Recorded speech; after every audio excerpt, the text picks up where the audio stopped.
بسم اللہ الرحمن الرحیم الحمدللہ وکفا وسلام علی عباده الذین اصطفى اما بعد اللهم صل على محمد عبدك ورسولك وصل على المؤمنين والمؤمنات والمسلمين والمسلمات الأحياء منهم والأموات أما بعد فأعوذ بالله من الشيطان الرجيم بسم الله الرحمن الرحيم وأعدوا لهم ما استطعتم من قوة ومن رباط الخيل ترهبون به عدو الله وعدوكم صدق الله مولانا العظيم وصدق رسوله النبي الكريم الأمين ونحن على ذلك لمن الشاهدين والشاكرين والحمد لله رب العالمین۔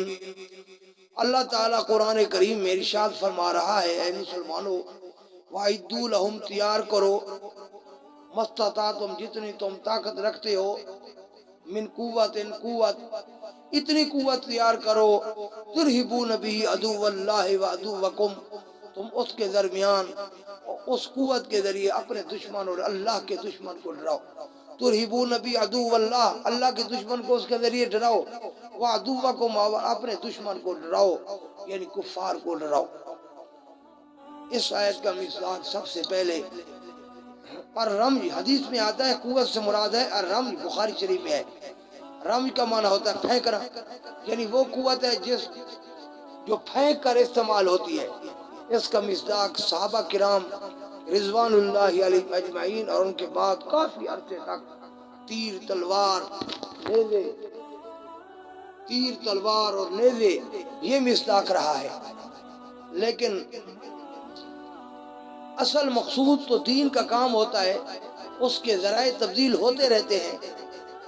لہذا ایک دور آیا جب جدید اسلحہ آ گیا تو بعض ریاستیں جو مسلمانوں کی تھیں ان میں ایسے علماء تھے جو غیر سیاسی اور بالکل سیدھے سادے علماء، تو اسلامی امیروں نے ان سے سوال کیا، حضرات اب جدید اسلحہ آ گیا ہے، اب ہم وَعِدُّوا لَهُم مَا اسْتَطَعْتُم مِّن قُوَّةٍ کا مصداق جدید اسلحہ سمجھیں، لہذا کلاشنکوف خریدیں، راکٹ لانچر خریدیں اور اسلحہ چلانے والا جو جدید اسلحہ ہے وہ خریدیں۔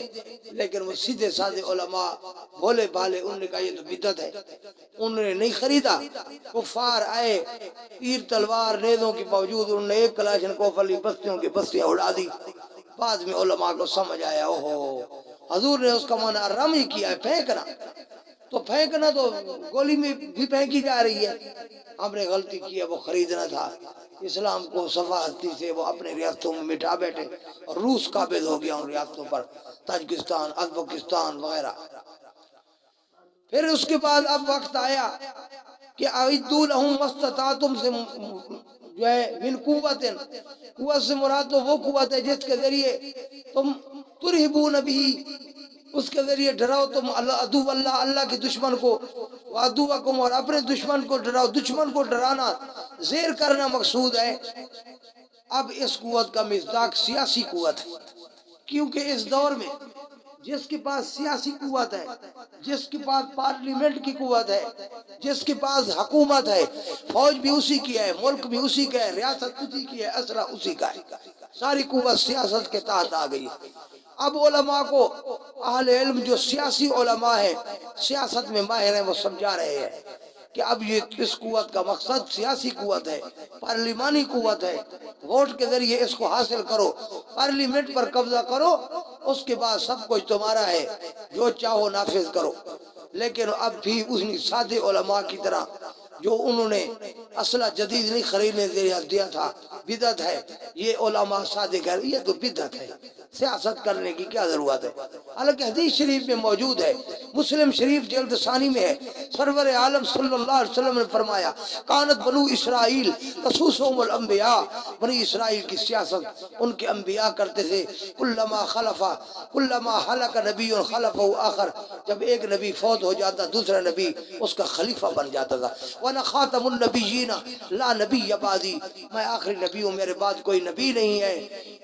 آگے الفاظ حدیث میں یہ ہے کہ اب میرے خلفاء جو ہیں وہ سیاست کریں گے اس امت کی، حدیث میں صاف موجود ہے۔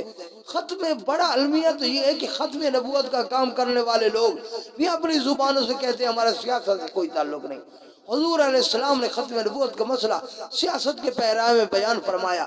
اور پھر دوسری بات یہ ہے کہ اسی ختم نبوت کے مسئلے کو بڑے بڑے اکابر نے اٹھایا، حضرت سید عطا اللہ شاہ بخاری امیر شریعت اور ان سے پہلے بڑے بڑے علماء نے، جب تک پارلیمنٹ میں یہ مسئلہ نہیں آیا نہیں حل ہوا۔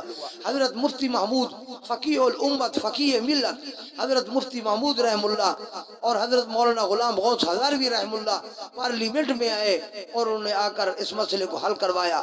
ختم نبوت کا منکر کافر ہے تو اب بھی اس کا دفاع بھی دشمن اسی سیاست کے ذریعے کر رہے ہیں، پھر بھی یہ سیدھے سادھے علماء کو یہ بات سمجھ نہیں آ رہی۔ قائد ملت اسلامی حضرت مولانا فضل الرحمان صاحب دامت برکاتہم نے چند سال پہلے، میں بھی وہاں موجود تھا، جناب نگر میں ہزاروں علماء کے سامنے اعلان فرمایا بھائی وَأَعِدُّوا لَهُمْ مَا اسْتَطَعْتُم مِّن قُوَّةٍ کا مصداق اب سیاسی قوت ہے۔ اس وجہ سے کامل مولوی حضرت قائد ملت اسلامیہ نے فرمایا وہ ہے جو فقہ میں ماہر ہو اور تصوف میں ماہر ہو، سیاست میں ماہر ہو۔ فقہ جو ہے رستہ بتاتی ہے اور تصوف رستے پر چلنا سکھاتا ہے اور سیاست رکاوٹیں ہٹاتی ہے۔ محض فرمایا فقہ ہوگی تو سخت فتووں کے علاوہ کچھ نہیں، محض تصوف ہوگا تو مراقبے ہوگے، صرف رہبانیت ہوگی، اور اگر محض سیاست ہوگی تو تکبر ہوگا۔ اس وجہ سے کامل عالم وہ ہے جس میں تینوں پہلو تینوں صفتیں ہوں، وہ کامل عالم ہے۔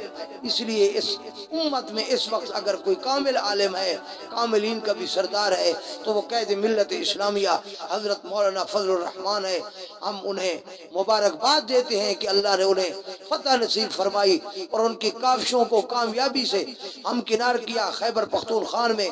اللہ تعالیٰ سے دعا گو ہیں کہ اللہ تعالیٰ انہیں اسی طرح چاروں صوبوں میں پورے ملک میں جو ہے کامیابی عطا فرمائے اور انہیں پارلیمانی قوت کامل نصیب فرمائے اور ان کے ذریعے اللہ تعالیٰ پاکستان میں نفاذ شریعت کا کام عنایت فرمائے۔ وآخر دعوانا الحمدللہ رب العالمین۔ تبارك الذي نزل الفرقان على عبده ليكون للعالمين نذيرا